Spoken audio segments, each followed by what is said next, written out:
Imagine injecting a microscopic construction crew into the walls of a really fragile century-old house just to rebuild the mortar from the inside out. Yeah, which sounds entirely like a science fiction pitch, to be honest. It really does. But that is actually the exact mechanism behind a massive new trend in intimate wellness right now. Right. I mean, we're talking about using wild salmon DNA to reverse the physical signs of menopause. Right. And welcome to the deep dive, by the way. Today we are talking about polynucleotides. Exactly. And, this is a treatment that uses highly purified DNA fragments to literally repair and regenerate your tissue at a cellular level. It's having a huge moment right now, especially for treating things like vaginal atrophy and intimate discomfort. But there's a twist for today's deep dive. We're actually not here to talk about why you should get this treatment. No, not at all. Today's mission is to uncover exactly who is, like, a really bad candidate for intimate polynucleotides. Who should just completely avoid it?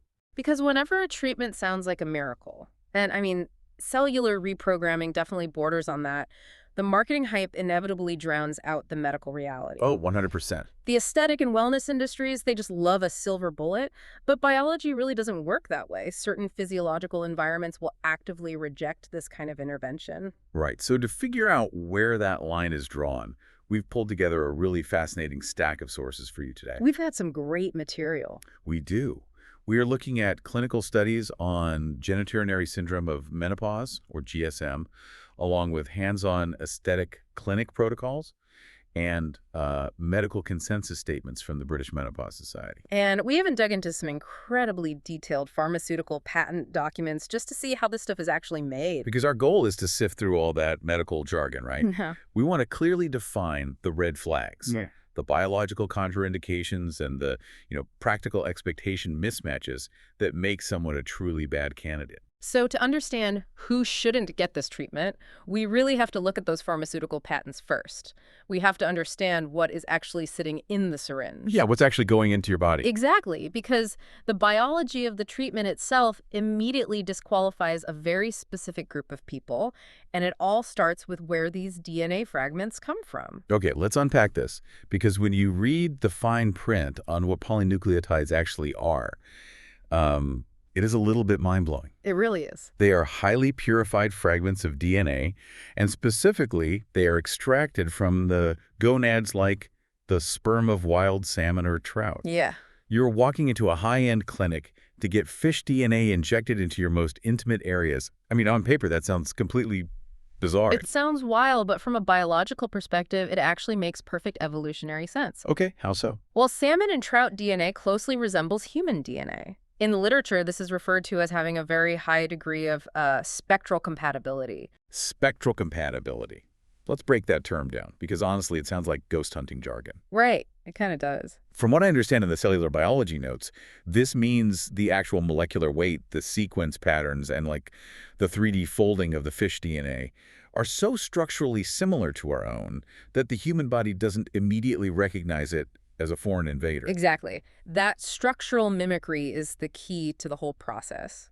When these fish DNA fragments are injected into the superficial layers of the skin or the mucosa, they don't just, sit there inertly. They actually do something. Yeah, they act as biostimulators. They bind to very specific receptors on the surface of your cells, specifically the adenosine A2A receptor pathway. And that A2A pathway, that operates like a master switch for tissue repair, right? Activating that receptor stimulates your fibroblasts. Yes, precisely. And fibroblasts are basically the microscopic factories inside your body that produce collagen, elastin, and the extracellular matrix. And we should probably define that extracellular matrix because it is crucial here. Go for it. Think of your tissue not just as a pile of cells, but as a three-dimensional scaffolding. The extracellular matrix is that physical scaffolding. Right. It's the proteins and carbohydrates that hold everything together, giving your tissue its bounce, strength, and hydration. And as we age, especially as estrogen drops during menopause, that scaffolding degrades. So by injecting the polynucleotides, you are essentially giving your tissue the raw materials and the chemical instructions to rebuild its own scaffolding, all without adding any artificial volume. Exactly. It's totally different from traditional hyaluronic acid dermal fillers. Yeah, fillers are kind of like spackling a wall. You have a crack, you push the spackle in, it immediately fills the gap, and it looks smooth, but it's really just a placeholder. Right. Whereas polynucleotides are like hiring a contractor to rebuild the wall from the inside out. It takes longer, but the structural integrity of the house is actually restored. And because you are actively triggering the body's own immune and repair mechanisms, the manufacturing process documented in these patents is incredibly strict. I was reading about that. Yeah, the extraction process uses high temperatures and enzymatic cleavage to strip away all the proteins from the fish sperm, leaving behind nothing but the pure, sterile DNA backbone. Because proteins are almost always the biological triggers for allergic reactions, right? Exactly. So the goal is to eliminate them entirely to prevent the human immune system from attacking the injection. But even with all that ultra-purification, the aesthetic protocols are completely non-negotiable on one absolute rule. If you have a known allergy to fish or fish-derived substances, this treatment is an absolute no-go for you. Yeah, the medical consensus is that the risk of an anaphylactic or severe allergic reaction in someone with a fish allergy is just too high to gamble on. I mean, you are introducing a fish-derived substance directly into the vulvovaginal tissue, which is highly vascular. Right, and a severe allergic reaction in an area with that much concentrated blood flow can escalate into a systemic emergency incredibly fast. Now, I was looking at the clinical distinctions here, wondering if this applies to all seafood. Like, if you are allergic to shrimp, are you disqualified? It's a good question. The protocols specify that the contraindication is primarily for finned fish, because shellfish allergies are typically an immune response to a specific muscle protein called tropomyosin, which is entirely different from the DNA extracted from salmon. That's technically true, but while the science differentiates between a tropomyosin shellfish allergy and a salmon DNA allergy, responsible practitioners operate in the real world. Right. If you walk into a clinic and report a severe, generalized seafood allergy, a good doctor is going to advise against the treatment. Better safe than sorry. Exactly. The potential consequences of an allergic reaction in the intimate mucosa simply outweigh the regenerative benefits. Okay, so since we know the injection relies on tricking your immune and repair systems into gear, we have to look at what happens when your body's baseline repair system is already compromised. Right, let's move from the local injection to the systemic environment. The oncology warnings in these sources are very stark. Active cancer patients are heavily advised against polynucleotide treatments. We have to trace the biological mechanism back to its source here. Polynucleotides stimulate cell regeneration, angiogenesis, which is the creation of new blood vessels, and rapid tissue growth. And if you have active cancer, you already have a population of cells in your body that are multiplying uncontrollably. Exactly. Tumors actually hijack the body's natural blood vessel creation pathways to feed themselves. Wow. So introducing a powerful biostimulator into that systemic environment could inadvertently send a grow and multiply signal to the exact cells you are trying to eradicate. It is a theoretical risk, but it is a risk that oncology protocols absolutely do not allow. That makes total sense. And the same logic applies to autoimmune diseases, which the British Menopause Society notes as major red flags, so conditions like lupus or severe rheumatoid arthritis. Because with an autoimmune disease, your immune system is either compromised or hyperactive. It is already misidentifying your own healthy tissue as a threat and attacking it. So I would imagine that injecting foreign DNA fragments into a hypervigilant immune system is incredibly risky. Instead of triggering a mild localized healing response, you could trigger a massive immune cascade. Yeah, the inflammatory response becomes completely unpredictable at that point. You could induce a severe flare-up of the underlying autoimmune condition. Yikes. The goal of polynucleotides is controlled, microscopic inflammation that leads to healing. But in an autoimmune patient, that control is fundamentally missing. I also saw immunosuppressants on the list of red flags, along with blood thinners like warfarin. Yeah, blood thinners make sense. You are creating puncture wounds in highly vascular tissue, so you want the blood to clot, normally to avoid severe pelvic hematomas. Right, but the immunosuppressants are interesting. Because if the whole point is to trigger a localized inflammatory healing response, and you are taking drugs that intentionally suppress inflammation, aren't you essentially cutting the phone line before the signal can be sent? That is the exact physiological roadblock. Your body needs to be able to mount a localized inflammatory response to recognize the polynucleotides and send the fibroblasts to the area. Right. So if your immune system is pharmacologically suppressed, the DNA fragments will just sit there sending signals that the body simply cannot answer. Speaking of signals not being answered, I want to push back on one thing. Uncontrolled diabetes. Okay, let's hear it. If these DNA fragments are meant to heal and repair tissue, And diabetic patients notoriously struggle with severe wound healing and tissue degradation.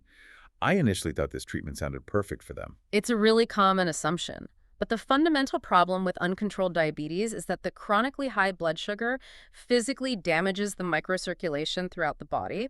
Okay. The tiny capillaries that deliver oxygen and nutrients to the tissue become brittle and blocked. Oh, I see. It's like having the contractor on the job site shouting instructions to the crew to build the wall, but the roads leading to the construction site are completely destroyed. That's a great analogy. The workers are there, but they are starved of bricks and mortar. Right. The cellular machinery is too compromised to execute the instructions.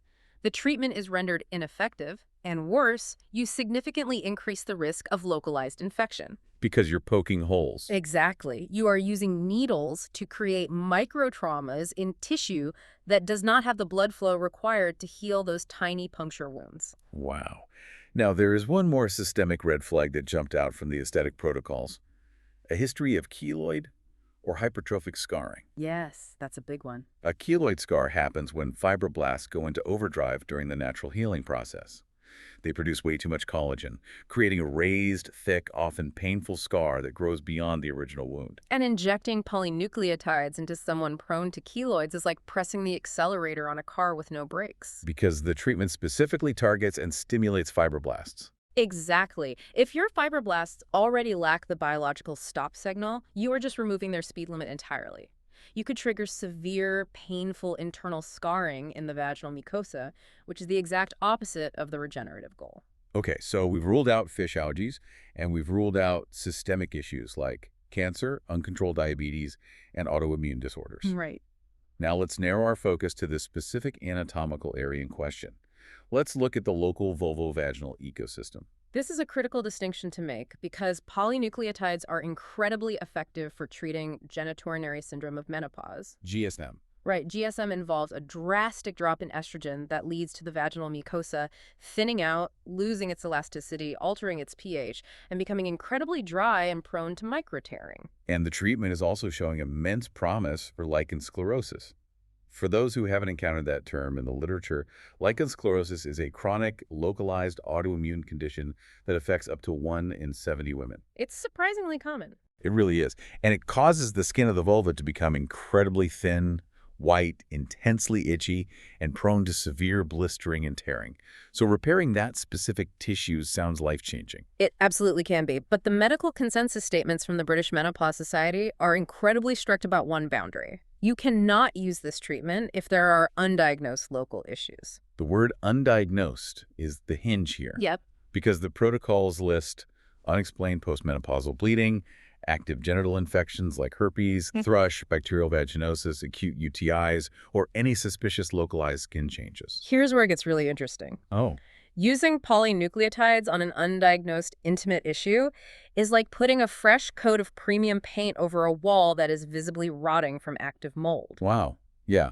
It might look or feel slightly better for a split second, but you are actively masking a serious, potentially dangerous underlying problem. Unexplained postmenopausal bleeding, for example, is a primary diagnostic red flag for endometrial cancer. If you assume the bleeding is just a side effect of severe vaginal dryness, and you seek out a regenerative injection to fix the dryness, you are delaying life-saving oncology diagnostics. That is terrifying. Ah. So the medical protocol dictates that a physician must investigate and treat the root cause of the bleeding first, before any cosmetic or regenerative procedures are even discussed. Absolutely. What about patients who are seeking out these treatments because intimacies become severely painful?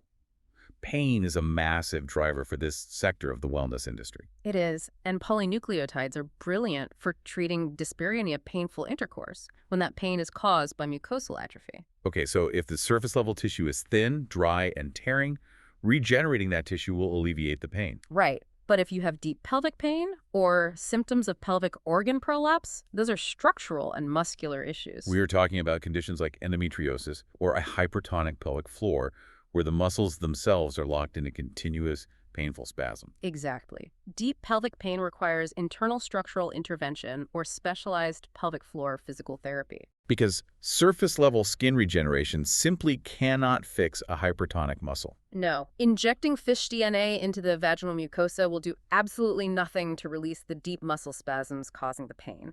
It is a complete mismatch of treatment and symptom. Which perfectly transitions us into our final section. So what does this all mean for you? We've covered the biological disqualifiers and the medical red flags, but the most common reason someone is a bad candidate for this treatment comes down to the expectation gap. We're moving into the psychological and practical realities now. These are patients who are physically and medically healthy enough for the procedure, but their goals or their lifestyle make them entirely unsuited for it. So if you are walking into a clinic, how do you realistically differentiate between needing what polynucleotides offer, which is regenerative support, versus needing structural repair? It all comes down to understanding volume and anatomy. Polynucleotides do not act like structural hyaluronic acid fillers. They do not inflate the tissue. Right, they don't add bulk. They do not add bulk or physical support. If you are walking into the clinic expecting immediate, dramatic volumizing or structural changes, for instance, if you are looking for vaginal tightening to correct severe laxity or anatomical shifts after multiple childbirths, you are going to be deeply disappointed. Because if structural anatomical change is your goal, you require surgical rejuvenation, like a vaginoplasty or a labiaplasty. Polynucleotides only improve the quality, hydration, and elasticity of the tissue that is already there. They change the quality of the fabric, but they do not alter the cut of the outfit. That's a great way to put it. Now, there are also strict lifestyle barriers to consider. The aesthetic protocols explicitly state that pregnant or breastfeeding women are excluded from treatment. Yeah, that seems to be the standard across almost all aesthetic and regenerative injectable. It's not necessarily that researchers know the salmon DNA is dangerous to fetal development.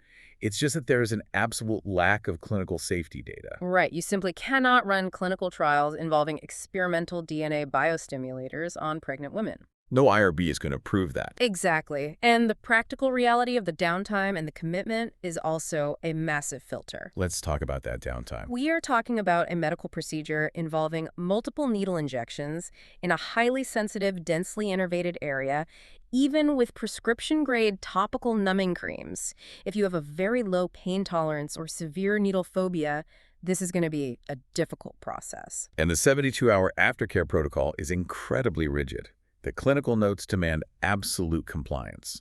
No sexual intercourse, no biking, no horseback riding, no hot tubs, and no saunas. You basically cannot introduce friction or heat to the area. Which is tough. It is, but the biology behind that aftercare is fascinating. When the polynucleotides are injected, they form a delicate matrix in the tissue while they begin binding to the A2A receptors. Okay. Friction creates shear stress that can physically displace that fluid matrix before it has time to integrate with your cells. Oh, wow. And heat causes vasodilation. It opens up your blood vessels. Exactly. So if you jump into a sauna or a hot tub, the increased blood flow will literally flush the product away from the injection site before it can stimulate the fibroblasts. You are literally washing the construction crew away before they can even unpack their tools. Precisely. And this isn't just a one-and-done spa treatment. Regenerating a century-old house takes time.